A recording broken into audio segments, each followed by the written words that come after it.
بسم اللہ الرحمن الرحیم۔ السلام علیکم رحمۃ اللہ وبرکاتہ۔ ڈیئر ویورز، کیا حال و احوال ہے؟ تو مانگ اللہ چینل سے میں آپ کی خدمت میں حاضر ہوں، اور آج میں آپ کے لیے قرآن پاک کی ایسی آیات کا وظیفہ لے کر حاضر ہوئی ہوں جن کو پڑھ کے اور جن کو پانی پہ دم کر کے پی کے بہت سے مریض صحت یاب ہوئے ہیں۔ بہت سے ایسے پیشنٹس جو کہ اپنے زندگی سے مایوس ہو چکے تھے یا اس وہم میں پڑ گئے تھے کہ وہ کبھی بھی ٹھیک نہیں ہوں گے، انہیں کبھی افاقہ نہیں ہوگا، اللہ تعالیٰ نے ان کو اس کلام پاک کو پانی پہ پڑھ کے دم کر کے پینے سے شفائے کاملہ عطا فرمائی۔ انسان کو کبھی اللہ کی رحمت سے مایوس تو ہونا نہیں چاہیے، کیونکہ اللہ تعالیٰ کی رحمت بہت وسیع ہے۔ اللہ تعالیٰ ہماری دعائیں سنتے ہیں، ان کو قبول فرماتے ہیں۔ اللہ تعالیٰ سب بیمار لوگوں کو صحت و تندرستی دے اور شفائے کاملہ عطا فرمائے۔ تو مائی ڈیئر، ہر وقت انسان کو اللہ تعالیٰ پہ توکل رکھنا چاہیے، اللہ تعالیٰ کو پہ بھروسہ کرنا چاہیے۔ مایوس کیوں کھڑا ہے، اللہ بہت بڑا ہے، اس بات کو ہمیشہ ذہن میں رکھنا چاہیے۔ تو آپ کو یہ تو پتہ ہی ہے کہ قرآن پاک کا ہر حرف جو ہے، ہر لفظ جو ہے، اس کے اندر شفا ہے، اس کے اندر مسائل کا حل ہے۔ لیکن قرآن مجید میں چند مقامات پر ایسی آیات بھی ہیں جن میں کسی نہ کسی صورت میں شفا کا لفظ بھی استعمال ہوا ہے۔ یہ آیات جو ہیں یہ ہر قسم کی جسمانی اور روحانی شفا کے لیے بہت مفید ہیں، اس لیے انہیں آیات شفا کہا جاتا ہے۔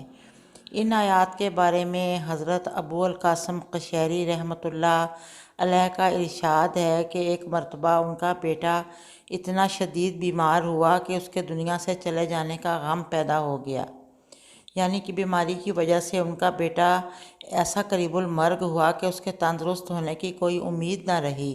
مگر ایک رات حضرت امام ابو القاسم قشیری نے خواب میں حضور پاک صلی اللہ علیہ وآلہ وسلم کی خدمت میں حاضر ہو کر اپنے بیٹے کی بیماری کا حال عرض کیا، تو آپ صلی اللہ علیہ وسلم نے فرمایا کہ تم آیات شفا کے ذریعے اللہ تعالیٰ سے اپنے بیٹے کی تندرستی کیوں نہیں مانگتے؟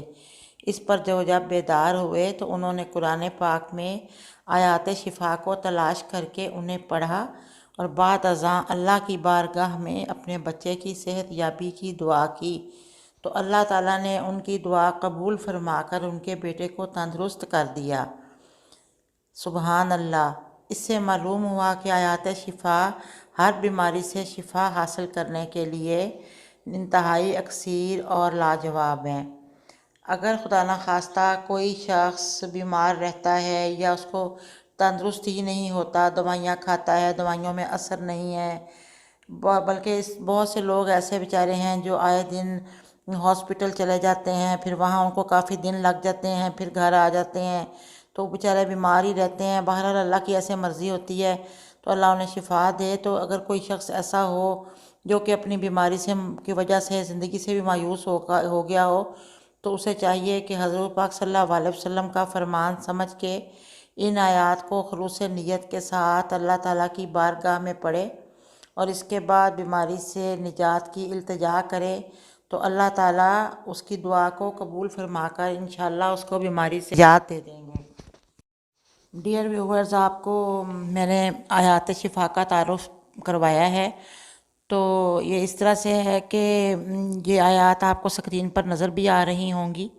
ان میں سے ایک آیت جو ہے وہ سورہ توبہ کی آیت نمبر 14 ہے، اور ایک سورہ یونس کی آیت نمبر 57 ہے، اور ایک سورہ نحل کی آیت نمبر 69 ہے۔ تو ویسے میں نے ان کو اسکرین پہ بھی آپ کو نظر آ رہی ہوں گی، تقریباً سب لوگ ہی جانتے ہیں کہ آیات شفا کون سی ہیں۔ بعض اوقات جو ان کے پرنٹ ہوئے مل جاتے ہیں، تو اب میں آپ کو ان کا وظیفہ بتاتی ہوں، جو کہ مریض جو ہے اس نے تندرست ہونے تک اس عمل کو جاری رکھنا ہے۔ وہ وظیفہ یہ ہے کہ کسی بھی وقت، دن میں کسی بھی وقت اول و آخر درود پاک پڑھ کے 41 مرتبہ دن میں یا رات میں پیشنٹ پڑھ سکے یا اس کے گھر والوں میں سے اس کے بیٹی بیٹا بہن بھائی میاں بیوی میں سے کوئی بھی پڑھ سکتا ہے۔ تو اس کو وضبہ وضو ہو کر اس کو دن یا رات میں کسی بھی وقت اول و آخر 3 بار یا 11 بار درود شریف پڑھ لیں، اور بیچ میں 41 بار یعنی کہ 41 ٹائمز آیات شفا پڑھی جائیں اور پانی پہ دام کر دیا جائے اور پیشنٹ کو پلایا جائے، اور اس وقت تک پلائیں جب تک کہ اللہ تعالیٰ اس کو تندرستی نہیں دے دیتے۔ اگر جوس پیے وہ یا پانی پیے چائے جو بھی وہ شوق سے پیتا ہے یا ڈاکٹر نے اس کو کی طرف سے اس کو الاؤ ہے وہ اس کو جو ہے وہ پلائیں، اور آیات شفا انشاءاللہ تعالیٰ اللہ میاں اپنی رحمت سے مریض کو صحت یابی عطا فرمائیں گے۔ گھبرائیں مت اور نہ مایوس ہوں، اللہ تعالیٰ بہت بڑے ہیں اور وہ ہر مسئلے کا حل خود ہی کرتے ہیں، بیماروں کو شفا دینے والے ہیں، بے اولادوں کو اولاد دینے والے ہیں، جن کے گھر میں رزق کی کمی ہے انہیں رزق دینے والے ہیں۔ اب میں آپ سے اجازت چاہوں گی، اور جانے سے پہلے میں آپ سے کہوں گی کہ اگر میری ویڈیو آپ کو اچھی لگی ہے تو اس کو لائک کیجئے، میرے چینل کو سبسکرائب کر دیں، اور بیل آئیکن کا جو بٹن آپ کو سامنے نظر آ رہی ہے بیل جو، اس کو بھی پریس کر دیں۔ اللہ حافظ، پھر ملاقات ہوگی انشاءاللہ۔